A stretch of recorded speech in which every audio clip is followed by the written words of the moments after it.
Hola, mucho gusto, mi nombre es David López.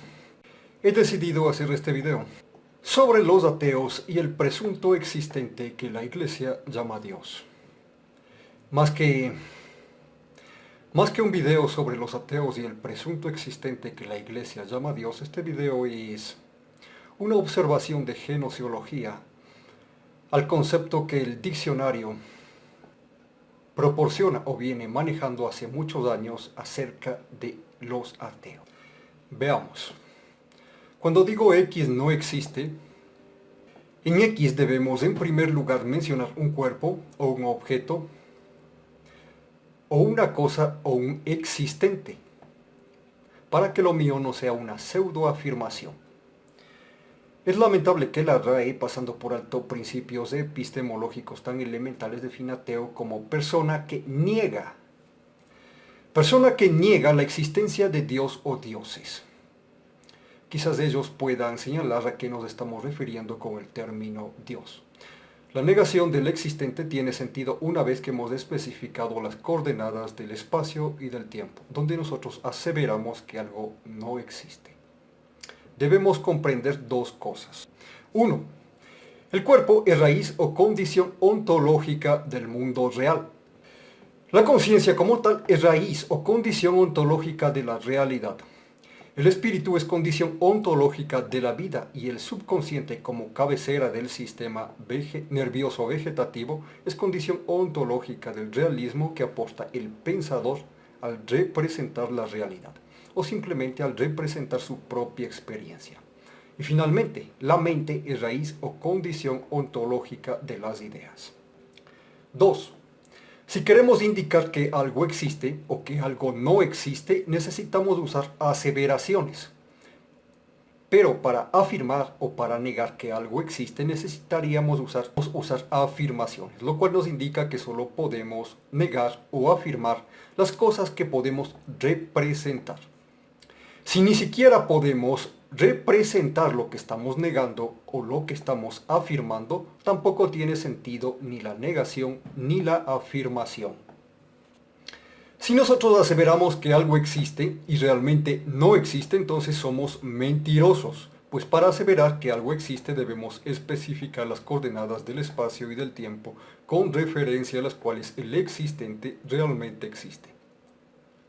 Dicho esto con más precisión, y si nosotros aseveramos que hay un existente y que realmente no existe, cuando realmente sí existe, entonces somos mentirosos. Pues para aseverar que hay un existente, debemos especificar las coordenadas del espacio y del tiempo con referencia a las cuales el existente realmente no existe.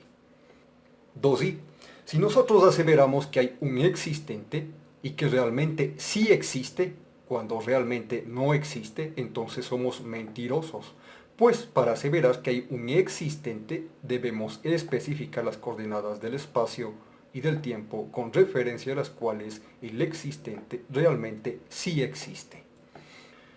Debemos tener presente que para negar la existencia de algo, en primer lugar necesitamos representar ese algo. Si ni siquiera puedo representar lo que estoy negando, no tiene sentido la negación.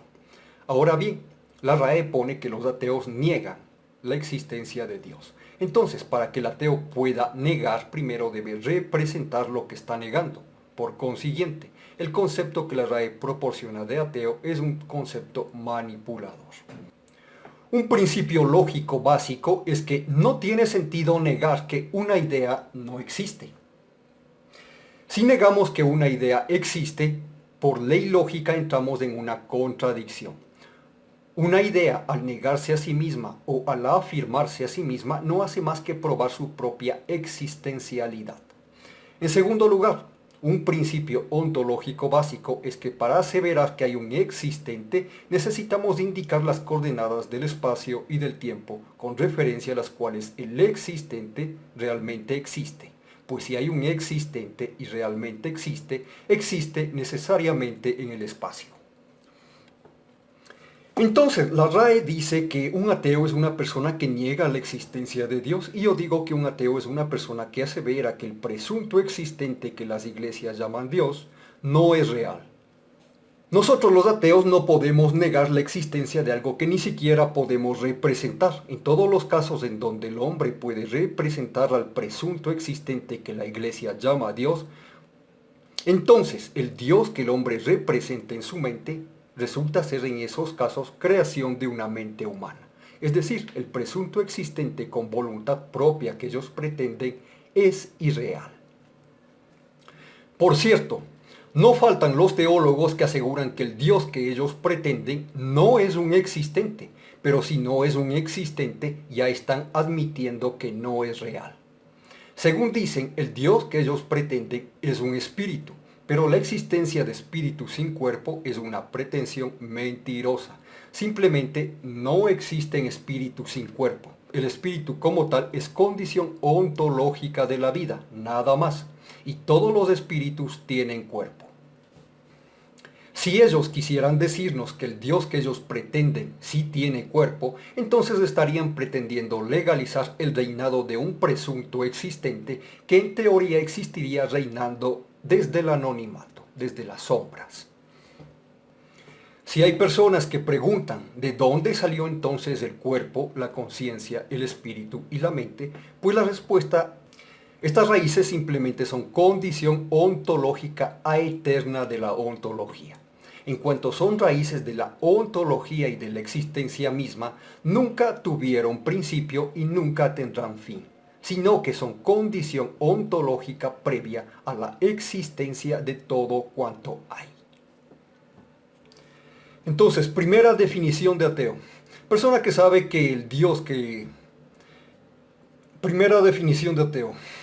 Persona que sabe que el Dios presuntamente real que las iglesias pretenden ni siquiera puede ser representado. Por consiguiente, no puede ser ni afirmado ni negado. El ateo es una persona que asegura que o bien no hay existente alguno al que remitirnos, o bien Dios es simplemente una idea que crea el hombre. Y recuerde usted que no es posible demostrar que una idea no existe. Aunque la idea como tal sea la idea de un centauro, de un Pegaso, aunque sea la idea de Batman o la idea de Superman. Persona que afirma que el presunto existente o el presunto espíritu sin cuerpo que las iglesias llaman Dios ni siquiera puede ser representado. Y si ni siquiera puede ser representado, tampoco tiene sentido mostrar la verdad ni de la afirmación ni de la negación. En los casos en los que el presunto existente sí puede ser representado, nos ha mostrado ser una creación de la mente humana. Se ha probado que el existente en todos esos casos es un pseudoexistente o es un existente irreal. Si en estos casos de casualidad se representa algún existente, ese presunto existente no pasa de ser una deidad endiosada por la cultura. Ya que la iglesia y los fieles de la iglesia se ven en la imposibilidad de demostrar que su presunto existente al cual llaman Dios es real, proceden a inventarse entelequias espirituales, es decir, proceden a informarnos, o mejor dicho, a cuentearle a la gente, afirmando que su presunto existente es solamente un espíritu, como si existieran entidades las cuales son solamente un espíritu y nada más. No un fantasma, sino un espíritu. Por cierto, ese presunto espíritu tiene mente. Entonces sería un espíritu que sí tiene mente y que sí tiene conciencia, pero solamente un espíritu sin cuerpo, nada más. Yo digo que semejante doctrina no es sino doctrina de charlatanes, ignorantes y místicos. Una cultura de esoteristas y de la iglesia. Todo indica que el Dios que las iglesias y templos cristianos pretenden solo es una tradición y costumbre que un grupo de personas de carácter elitista quieren arraigar en la cultura. En construir existentes más allá del mundo real y de la realidad. Algunas filosofías por la web quieren parecer indicarnos que el presunto existente al cual las iglesias llaman Dios es algo ahí en la metafísica, ya que no pueden señalar la identidad de su presunto existente en la física. Si Dios existe, o está en la física o está en la metafísica. Si no está en la física o metafísica, pero está en la razón, es simplemente un constructo. En el mejor de los casos es una idea. Ocurre que la metafísica como tal tiene evidencia inmediata. Deben ustedes saber que la metafísica tiene 4 raíces. el cuerpo, la conciencia, el espíritu y la mente. Estas cuatro raíces forman conjuntamente la metafísica. Por eso es que decimos que la metafísica tiene evidencia inmediata, pues condiciona no solo la cognición, sino el estado de cada existente. Ya que ni la Iglesia, ni los teólogos, ni filósofo alguno ha logrado demostrar la existencia del presunto existente, ni en la física ni en la metafísica, procede la audacia humana a informarnos, mejor dicho, a cuentearnos, que su presunto existente es solamente un espíritu. Y claro, es un espíritu con conciencia y con mente. Y claro, se pretende que es un espíritu con conciencia y con mente, pero es solamente un espíritu, por si acaso. No es un fantasma, es solamente un espíritu. Entre todos los defensores del presunto existente que la Iglesia llama Dios, no hay alguien capaz de demostrar que el presunto existente es real, pues resulta imposible demostrar la identidad del presunto existente en la física. Sin mencionar que resulta igual de risible y sin ningún fundamento la creencia en los espíritus sin cuerpo, en las mentes sin cuerpo y en las conciencias sin cuerpo, con lo cual quedaría descartado el alegato de algunos teólogos a su presunta existencia en la metafísica. Solo a las personas que no comprenden de dónde sale la metafísica les han persuadido de la existencia de espíritus sin cuerpo, pues las cuatro raíces son simplemente condición de la ontología. En otras palabras, el universo en sus cuatro raíces simplemente está dado.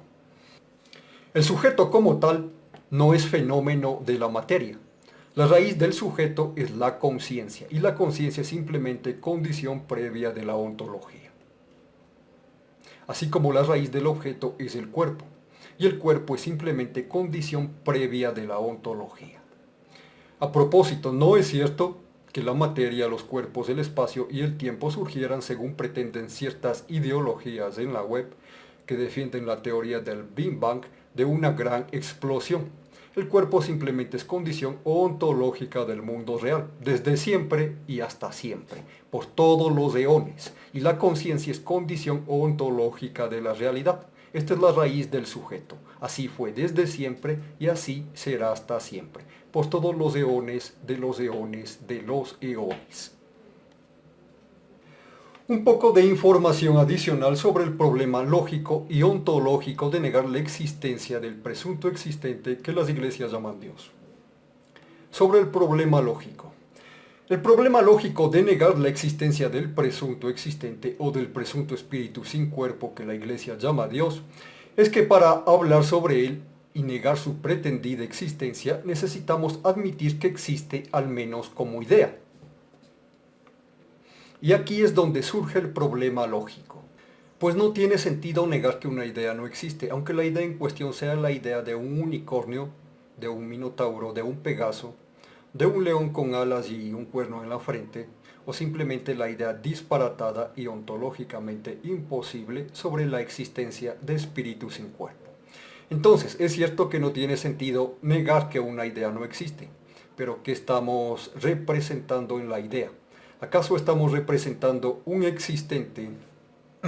¿Acaso estamos representando un existente con vida y voluntad propia? ¿O estamos representando una criatura mitológica? Tal vez un mito, una leyenda, o simplemente una invención humana.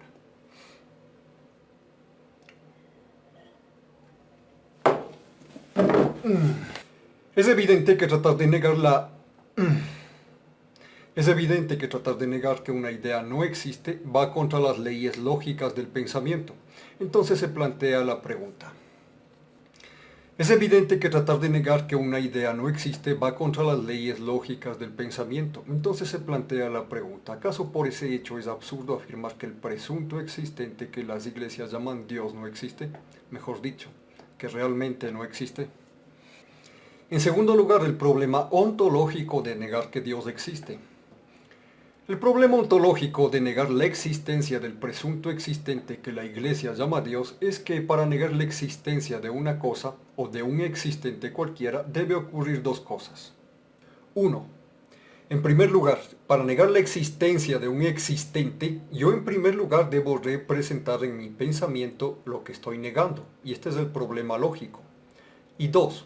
Si yo niego la existencia de un existente cualquiera, esto tiene representación real en nuestro pensamiento solamente si yo doy las coordenadas del espacio y del tiempo en referencia a las cuales yo estoy negando su existencia. Si niego que un existente existe, la negación tiene representación real solo si yo doy su ubicación espacial y temporal. Recuerde usted dos cosas, dos principios fundamentales.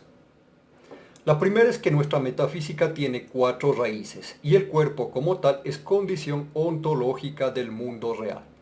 Y dos, si algo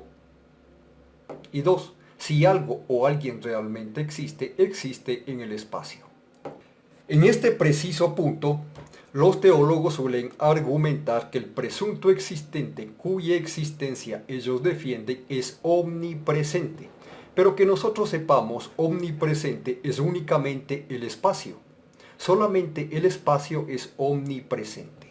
Entonces entran en una contradictoria idea de afirmar que el llamado Dios sí es real y también de afirmar que el llamado Dios que ellos adoran es omnipresente. Pues si es real, entonces tiene cuerpo. Y si es omnipresente, entonces coincidiría con el espacio, o simplemente sería indistinguible con el mismo espacio. 3. Sobre el absurdo ontológico de afirmar la existencia de espíritu sin cuerpo. En nuestra metafísica, el espíritu es una de las 4 raíces de nuestro análisis ontológico, y el análisis ontológico no es más que el análisis existencial de las cosas que podemos representar.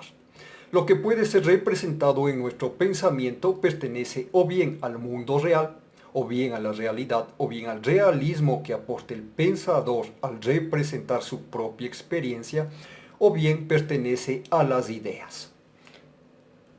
De esta forma nuestra ontología está completa, desde el mundo real hasta el plano meramente ideal.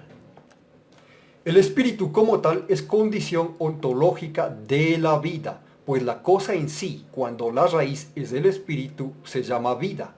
Este es el aporte esencial que tiene el espíritu en la ontología. Ni en nuestra metafísica ni en nuestra ontología reconocemos la existencia de mente sin cuerpo, tampoco la existencia de conciencia sin cuerpo y mucho menos la existencia de espíritu sin cuerpo, simplemente porque eso es algo imposible de representar en nuestro entendimiento.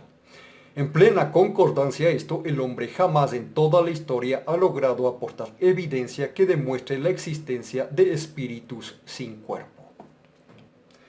En este punto suelen surgir relatos urbanos donde la gente jura haber tenido algún tipo de experiencia con espíritus sin cuerpo. Y yo creo que eso se debe a una confusión, pues insisto una vez más, jamás el hombre ha tenido indicios sobre la existencia de espíritus sin cuerpo. De lo que sí ha existido indicios, e indicios bastante abrumadores, es sobre la existencia de personas que tienen potestad de desdoblar su conciencia, también llamada experiencia extracorporal o autoscopia. Según el testimonio de personas que han llegado a tener esta experiencia, ellos pueden salir de su propio cuerpo conservando la conciencia que tienen en los 5 sentidos. Al salir de su cuerpo pueden observarse a sí mismos como si se tratase de un observador en segunda persona. Personalmente yo creo que esa ha sido la causa por la cual gente que nunca ha llegado a tener potestad sobre esta experiencia ha terminado desarrollando creencias sobre la existencia de espíritus sin cuerpo. El público en general debe saber que hay personas que pueden desdoblar su conciencia. Personas que tienen potestad sobre esta experiencia llamada autoscopia, y al hacer esto pueden causar ciertos efectos sobre la psique de otras personas, pero esas personas sí tienen cuerpo, en todos los casos. Cada existente, partiendo de sus raíces, entiende por qué llega a existir todo lo que existe y mientras existe. Mientras el existente existe, estas 4 raíces se presentan como condición de su existencia. Y de hecho, en estas 4 raíces reposa el entendimiento, en la mente, el espíritu, la conciencia y el cuerpo. Estas raíces son con propiedad las raíces del entendimiento. Los principios racionales del intelecto nos enseñan que el entendimiento en efecto tiene 4 raíces: mente razonar, espíritu pensar, conciencia conocer y cuerpo experimentar. Entonces experimentamos, conocemos, pensamos y razonamos. En estas 4 etapas el entendimiento humano, el entendimiento del hombre está completo. Este video se graba en fecha 21 de septiembre del año 2025.